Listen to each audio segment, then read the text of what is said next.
Crime બ્રાન્ચની team અંકલેશ્વરમાં પેટ્રોલિંગમાં હતી તે દરમિયાન સફેદ સ્વિફ્ટ કારમાં વાલિયાથી વિદેશી દારૂ ભરીને અંકલેશ્વર તરફ આવી રહી હોવાની બાતમી મળી હતી, જે ચોક્કસ બાતમીને આધારે પોલીસે વોચ ગોઠવી હતી અને વાલિયા રોડને અડીને આવેલ GIDC ઓફિસ પાસેથી પોલીસે વિદેશી દારૂ ભરેલ સ્વિફ્ટ કાર અને કારનું પાઇલોટિંગ કરતી ઇકો કાર ઝડપી પાડી હતી।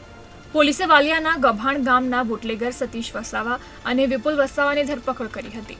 જ્યારે વિદેશી દારૂનો જથ્થો જ્યાં જ્યાં પહોંચાડવાનો હતો તે 13 જેટલા બુટલેગરોને વોન્ટેડ જાહેર કર્યા હતા। LCB પોલીસે આ અંગે પ્રોહિબિશન એક્ટ હેઠળ GIDC પોલીસ મથકમાં ફરિયાદ નોંધાવી હતી અને 2 બુટલેગરો સાથે વિદેશી દારૂ અને બિયર, સ્વિફ્ટ અને ઇકો કાર, મોબાઈલ ફોન સહિતનો મુદ્દામાલ મળીને કુલ ₹10,02,000 રૂપિયાનો મુદ્દામાલ જપ્ત કર્યો હતો અને વધુ તપાસ શરૂ કરી હતી।